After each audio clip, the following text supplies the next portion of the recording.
My name is Harper Carter, and 3 months ago I witnessed the ugliest truth about my family. We were at Atlanta International Airport, surrounded by the chaos of rolling suitcases and flight announcements.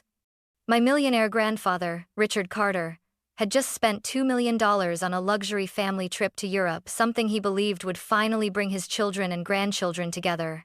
He looked so proud, holding his ticket folder and smiling at all of us. But when we reached the counter, my father leaned in, his voice calm but cutting. "Dad, I forgot your ticket. Just go home." The words hit harder than any scream. I saw my grandfather's smile falter, his hand tremble on his suitcase handle. And in that instant, I realized it wasn't a mistake. It was planned. They never wanted him to come. That day, I made my choice. I stayed with him. Growing up, people thought my life was golden. My father, Michael Carter, strutted through town as if he owned every building. My mother Linda smiled at charity galas, and my Aunt Susan flaunted her designer purses on social media. But the truth was far less glamorous. Behind the glossy surface, there was only one person who ever truly cared for me, my grandfather, Richard Carter. He was the man who picked me up from school when my parents forgot. The man who sat through my piano recitals, clapping so loudly that I blushed. The man who, despite being a millionaire real estate mogul, never acted superior. His hands were rough from decades of work, his laugh deep and contagious. To me, he wasn't the Carter fortune. He was simply Grandpa. My father never saw it that way. To him, Richard was a walking wallet, a fountain that never ran dry. He tolerated his father only because of the money. I knew it. I saw it in the way he tightened his jaw when Grandpa gave me gifts, or the way he rolled his eyes when Grandpa told stories from his youth. My mother, Linda, was colder. "Richard spoils you," she often said, her voice clipped. "Don't rely on him so much, Harper. You'll regret it." Yet, whenever a new luxury car appeared in our driveway, she didn't seem to mind whose money it came from. And then there was Aunt Susan, always laughing too loudly, hugging Grandpa for show, before turning to whisper complaints about how he never invested enough in her husband Greg's brilliant business ventures. Their children, Chloe and Ethan, barely looked at him during family dinners, too absorbed in their phones to notice the old man at the table. But Grandpa never complained. He sat quietly, sipping his black coffee, his eyes lingering on each of them with a softness that broke my heart. He had built this empire from nothing: sleepless nights, risky deals, years of sacrifice. And yet the family he dreamed of uniting drifted further and further away. I remember one evening, sitting beside him on the porch of his Charleston estate. The sun was sinking, painting the sky in orange and violet. He leaned back in his chair and sighed. "All I want, Harper," he said, his voice low, "is for this family to love each other the way I love them. Maybe one day, they'll see." I squeezed his hand, wishing I could promise him it would come true. But deep down, I already sensed the truth. My father and aunt would never see him as anything more than a bank account. I just didn't know how far they were willing to go until the trip that changed everything. It began so suddenly, I almost didn't recognize my own family. My father, Michael, who rarely called Grandpa except on birthdays, suddenly picked up the phone 3 times in 1 week. I overheard him in the kitchen, his voice dripping with sugar. "Dad, how are you feeling? Eating well? You know, I was just thinking we haven't spent enough time together as a family." I nearly choked on my coffee. Michael Carter didn't think about family. He thought about profits. Then came my Aunt Susan. She arrived at Grandpa's estate with a bright smile and a box of expensive chocolates. She kissed him on the cheek and laughed as if they were the closest of companions. "Dad, you've worked all your life. You deserve the world. Greg and I were just saying we should take a trip. A real trip. Paris, Rome, London, all of us together. Imagine it." Greg nodded eagerly. "You've always said family is everything, Richard. Let's make memories while we can." I watched Grandpa's face soften. He wanted so badly to believe them. His eyes lit up at the idea of finally having his children under one roof, or rather, one airplane cabin.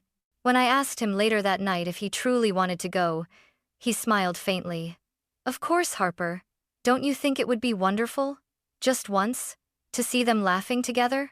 I didn't want to ruin his dream, but unease prickled in my stomach. It was too sudden, too rehearsed. Still, I nodded and hugged him. If it makes you happy, Grandpa, then yes. In the weeks that followed, the act continued. My mother, Linda, who usually treated Grandpa like an inconvenient shadow, called him every other day. Richard, have you been sleeping well? I saw a lovely scarf in the boutique downtown. I thought of you. She even mailed it over. A cashmere scarf, expensive and unnecessary. Grandpa folded it carefully and said, "Too nice to wear." Even my cousins Chloe and Ethan played along. Chloe posted on Instagram, "Can't wait for family trip to Europe, turn number family first." Ethan, usually silent, muttered one evening, "It'll be fun, Grandpa." But behind their words, I sensed a hollow echo.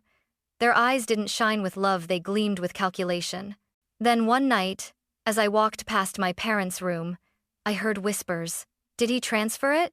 my mother asked. "Yes," my father answered, his voice low but triumphant.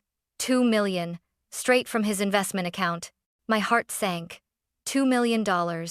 His hard-earned fortune, poured into their hands under the guise of family. I pressed my back against the wall, my pulse racing. This wasn't about togetherness, it was about greed. Still, I clung to one fragile hope. Maybe, just maybe, they'd honor his dream and take him with us. Maybe all this scheming would still lead to a happy memory for him. I was wrong. The morning of our departure felt like a dream come true for Grandpa, at least. He arrived at our house in Charleston with his old leather suitcase, the one he'd carried since the 1970 seconds. His hands trembled slightly as he set it down, but his smile was wide. "Harper, can you believe it? Paris. I'll finally see the Eiffel Tower." I hugged him tightly. "Of course, Grandpa, and I'll be right next to you." We drove to Atlanta International Airport in 2 SUVs, loaded with luggage. My father Michael was in unusually high spirits, laughing with Susan about wine in Italy. Linda tapped away on her phone, already posting a picture captioned, "Family adventure begins." Grandpa sat quietly beside me in the back seat. His fingers tapped against his suitcase handle. I noticed the way he kept glancing at my father in the driver's seat, almost as if trying to believe this was real. When we reached the terminal, the place was buzzing, families hugging goodbye, rolling suitcases echoing against the floor, the scent of coffee mingling with perfume. My cousins Chloe and Ethan didn't look up from their phones as we joined the line at check-in. I held Grandpa's arm. "Don't worry. Everything will be fine." But it wasn't. The agent scanned our passports one by one. My father, my mother, Susan, Greg, the cousins. Then she frowned, typing again. "I don't see a reservation for Richard Carter." I froze. "What? That can't be right. Try again." She shook her head. "No booking under that name." Grandpa blinked, confused. "There must be a mistake." My son handled the arrangements. Michael stepped forward, his expression tight. "It's a system error. Don't worry about it." But I saw the flicker in his eyes. He wasn't surprised. Grandpa turned to him, his voice trembling. "Michael, did you never book me a ticket?" Silence stretched between them. My mother Linda stepped in, her tone falsely soothing. "Dad, traveling so far isn't good for your health. It's better you stay home. We'll bring you something nice from Europe." The words sliced through the air. My grandfather's smile vanished, replaced by a hollow stare. He clutched his suitcase handle like it was the only thing keeping him upright. I snapped. "What are you saying? He paid for everything. $2 million. How could you leave him behind?" People in line turned to look. Chloe rolled her eyes and muttered, "So embarrassing." Susan whispered sharply, "Harper, lower your voice." But I couldn't. My blood was boiling. "Embarrassing? What's embarrassing is abandoning your own father after taking his money." Michael's voice hardened. "Enough, Harper. Don't be dramatic. Dad will stay here. We'll go." I grabbed Grandpa's hand. "No. If he's not going, I'm not either." My father's face turned red. "Then you'll regret it. Don't expect me to support you when you come crawling back." Susan added mockingly, "Don't ruin this for everyone. You're just a child throwing a tantrum." I looked around at my mother's cold eyes. at Susan's smirk, at my cousins glued to their screens. Then I looked at Grandpa. His shoulders were shaking, but he wasn't crying. He was too proud for that. He just whispered, "Maybe they're right. Maybe I don't belong." That broke me. I wrapped my arms around him. "No, Grandpa, you belong with me. If they don't see your worth, then they don't deserve you." Behind us, the agent cleared her throat. "Next, please." Michael snapped his suitcase closed, glared at us one last time, and marched toward the gate. Linda followed without a word. Susan grabbed her children and strutted away, Greg trailing behind. Not one of them looked back. And just like that, they were gone. Grandpa and I stood in the middle of the terminal, the crowd swirling around us. His suitcase sat at his feet, untouched. He stared at the boarding gate as if watching his whole life walk away. I leaned close, whispering through the lump in my throat. "You're not alone. Not anymore." He finally turned to me, his eyes glistening. "Harper, thank you." We walked out of the terminal together, leaving behind the people who had chosen greed over family. But deep inside, I knew this was only the beginning. The ride back from the airport felt longer than the 3-hour drive it really was. The city lights faded into the night, then into the lonely stretch of highway. But inside the taxi, all I could hear was Grandpa's shallow breathing. He sat beside me, his old leather suitcase balanced on his knees. His hands rested on top of it, knuckles white. He hadn't spoken a single word since we left the terminal. I wanted to scream, to shake him, to force him to say something, anything. Instead, I just held his arm, afraid he would crumble if I let go. Halfway down the highway, he finally spoke, his voice almost a whisper. "Maybe I don't belong anymore, Harper. Maybe I'm just outdated." The words stabbed through me. "No," I said fiercely. "They don't deserve you. You've given them everything, and they threw it away. But I won't. I'm here." He gave me a faint smile, the kind that didn't reach his eyes, and turned back toward the window. The reflection of neon signs slid across the glass, painting his face in fractured colors like a man already fading from his own family portrait. When we arrived at his Charleston estate, the gates creaked open, revealing the mansion he had built decades ago. Marble pillars, wide gardens, a fountain in the front yard. Every stone was a testament to his success. And yet, when we stepped inside, it felt hollow. The chandeliers glittered, the paintings lined the walls, but the silence was unbearable. Grandpa set his suitcase down in the grand foyer, the sound echoing through the empty halls. He looked around slowly, his shoulders slumping under the weight of memories. "I built all of this for them," he murmured. "And tonight, I realized, it means nothing." I swallowed hard, fighting tears. "It still means something to me, Grandpa. You mean everything to me." He didn't answer. Instead, he walked to his study and sank into the leather armchair by the fireplace. He pulled out a faded family photo, my father, my aunt, himself, and me as a child, and traced his finger over the faces. The firelight flickered, but it couldn't warm the room. It couldn't warm him. That night, I promised myself I would not let them get away with this. They thought they could steal his money, break his heart, and walk away untouched. They were wrong. The next morning, I woke before the Sunday. The mansion was silent, except for the ticking of the grandfather clock in the hall.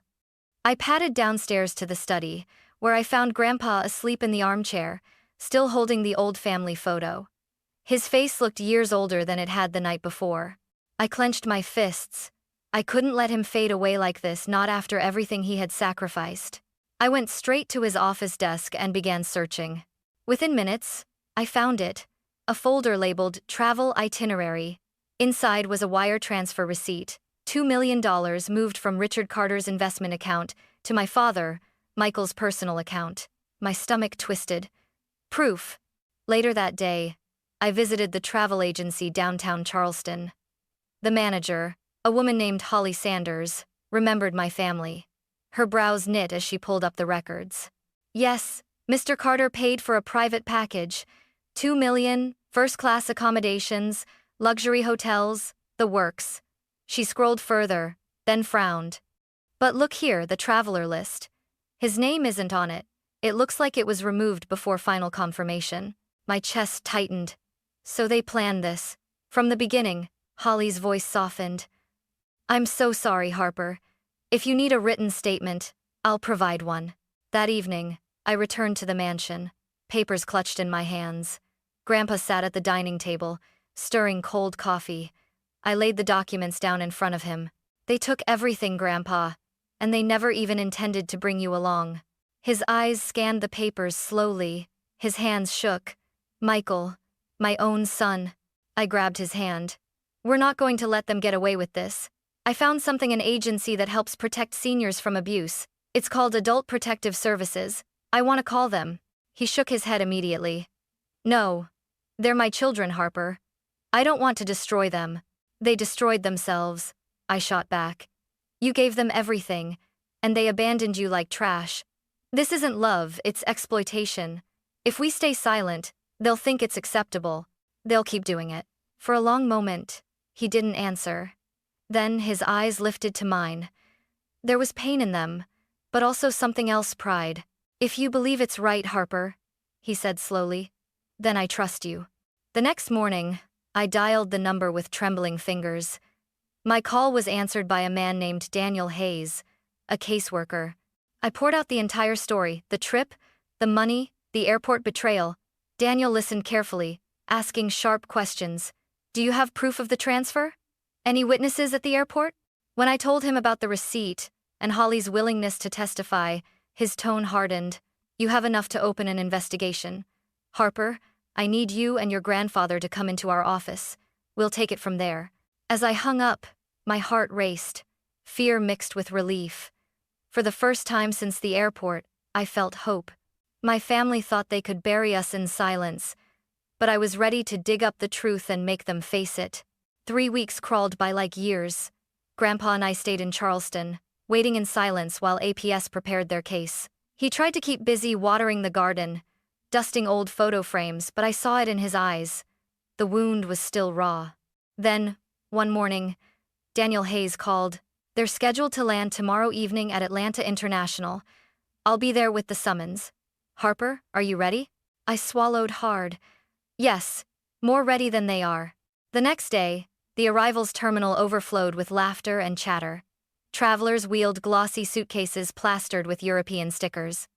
I stood near the gate, my heart pounding, Grandpa's hand gripping mine. Beside us, Daniel Hayes adjusted his suit jacket, a stack of official documents tucked under his arm. Then I saw them. My father Michael in a tailored coat, sunglasses perched arrogantly on his face. My mother Linda trailing behind, scrolling through her phone. Aunt Susan wore a silk scarf, her arm looped through Greg's. Chloe and Ethan dragged shopping bags, bragging loudly about Paris boutiques. They looked like they had stepped out of a luxury commercial, carefree, glowing, untouched, until they saw us. Grandpa straightened his back. His frail frame looked taller, stronger, as if the weight of betrayal no longer bent him. Dad? Michael's smile faltered. What are you doing here? Before I could answer, Daniel stepped forward, voice calm but razor sharp. Mr. Michael Carter, Mrs. Linda Carter, Mrs. Susan Miller, Mr. Greg Miller, you've been served. Summons regarding allegations of financial abuse against Mr. Richard Carter. He handed each of them a paper. Linda's face went pale. What is this? Some kind of joke? Susan clutched her purse. Financial abuse? He gave us the money. Daniel didn't flinch. We'll let the court decide. You are required to appear. The terminal fell silent around us, curious travelers slowing down to watch. My father's voice dropped to a dangerous growl. Dad, tell them this isn't true. Tell them you wanted us to go. Grandpa's voice shook, but it carried across the hall.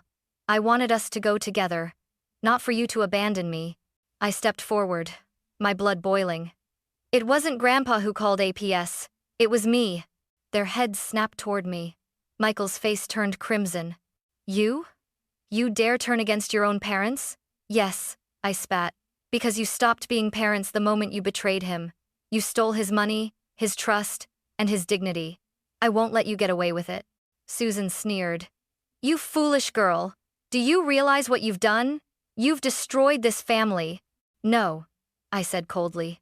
You destroyed it the moment you left him behind. For a moment no one spoke.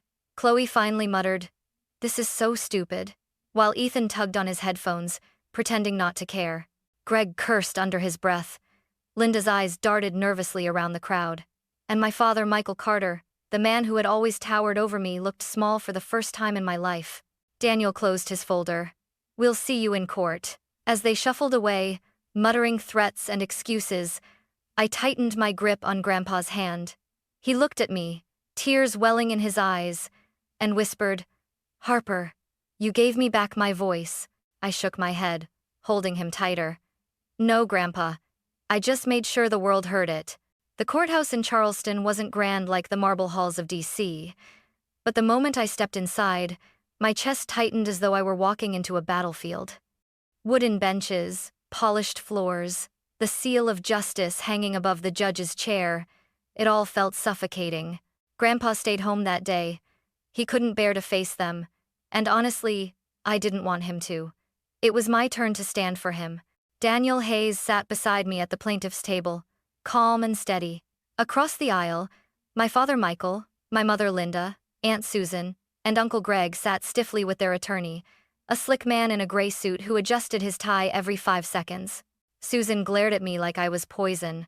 Michael's eyes burned with fury. The judge, a stern woman with silver hair, banged her gavel. "Court is now in session." Daniel rose first. "Your Honor, this case is about exploitation." Richard Carter, a 78-year-old man, transferred $2 million to his son and daughter under the promise of a family trip abroad. Yet when the day came, he was left at the airport, intentionally excluded. This is financial abuse of an elder. Their attorney leapt up. "Objection! There is no abuse here.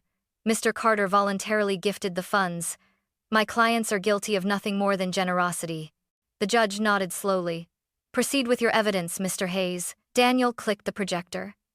The receipt of the wire transfer flashed on the screen. $2 million from Richard Carter's account to Michael Carter. Then the travel itinerary, every family member listed except Grandpa. Murmurs rippled through the courtroom. I was called to the stand. My hands trembled as I swore the oath. Then I sat down, facing the cold stares of my own family. "Miss Carter," Daniel said gently, "can you tell the court what happened at the airport?" I took a deep breath. We were all lined up at check-in. When it was my grandfather's turn, the agent said there was no ticket under his name. My father looked at him and said, "Dad, I forgot your ticket, just go home." Gasps erupted from the gallery. My voice cracked, but I pressed on. He had paid for everything. He believed this was his chance to finally unite the family. But they never intended to take him. They humiliated him, abandoned him. I couldn't let it go. Michael's lawyer shot up. "Your Honor, this is hearsay." Daniel raised a hand. "Not hearsay. We have corroboration." The doors opened, and in walked Holly Sanders, the travel agent. She testified calmly. Richard Carter's name was removed from the booking before confirmation. I offered a statement weeks ago. Then came an airport staffer, who confirmed overhearing my father's words. By now, the jury's faces had hardened. Finally, my father demanded to speak. He stood, fists clenched. "This is absurd. My father is old. He wouldn't have survived a trip across Europe. We spared him. We did it for his own good." I shot to my feet, unable to stay silent. "For his good? You call robbing him of $2 million and shattering his dignity a kindness? No, you did it for yourselves. For shopping bags and luxury hotels. Don't pretend otherwise." The judge banged the gavel. "Order!" Michael's face twisted. "You ungrateful child. After everything we've done for you?" I cut him off, my voice breaking. "You've done nothing for me. He raised me. He loved me. And you betrayed him." Silence swallowed the room. The judge leaned forward, eyes like steel. "I have heard enough." She turned to the jury. "Do you find sufficient evidence of financial abuse against Mr. Richard Carter?" The foreman stood. "We do." My breath caught. The judge's voice rang out, clear and merciless. "This court orders Michael Carter, Linda Carter, Susan Miller, and Greg Miller to repay the full amount of $2 million to Richard Carter. Furthermore, due to their conduct, they are stripped of all inheritance rights and future guardianship over Mr. Carter." This ruling will remain in their permanent records. A stunned silence. Then Susan burst into tears, mascara streaking her cheeks. Greg cursed under his breath. Linda kept her head bowed. Shame, or maybe just fear of humiliation. My father roared, slamming his fist on the table. This is an outrage. We're his family. The judge's gavel cracked down. Exactly, and that makes your betrayal all the more reprehensible. I felt my knees go weak. Tears blurred my vision, but they weren't of defeat, they were relief. Justice had been served. As I left the courtroom, Daniel squeezed my shoulder. You did well, Harper. Not many have the courage to face their own blood like that. Outside, the evening sun poured over Charleston. I pulled out my phone, ready to call Grandpa. My voice trembled as I whispered to the wind. It's over, Grandpa. They can't hurt you anymore. And for the first time since the airport, I felt like we had won. When I returned home from the courthouse, Grandpa was waiting on the porch of his Charleston estate. He rose slowly from his chair when he saw me, his eyes searching mine. I didn't even have to say the words he knew. They can't hurt you anymore, I whispered, wrapping my arms around him. He held me tight, his shoulders trembling. For the first time in weeks, I felt the weight lifting from him. Not entirely gone, but lighter. The following days were quiet. We didn't talk much about the trial. Instead, we started talking about the future. One morning, as we sat in his study, Grandpa looked up from his coffee and said, Harper, I don't want the rest of my life to be about betrayal. I want to give meaning to what's left. That's when the idea was born. Together, we created the Richard Carter Foundation, a trust dedicated to protecting seniors from financial abuse. Every dollar recovered from the lawsuit went into that fund. The first time we visited a small community center to deliver a grant, Grandpa's eyes lit up in a way I hadn't seen since before the airport. He spoke to the elderly there, shook their hands, told them they weren't forgotten. I stood beside him, my heart swelling with pride. At night, I often caught him studying me. You saved me, Harper, he'd say softly. And I would answer the same way every time. No, Grandpa, you saved me. You showed me what family really means.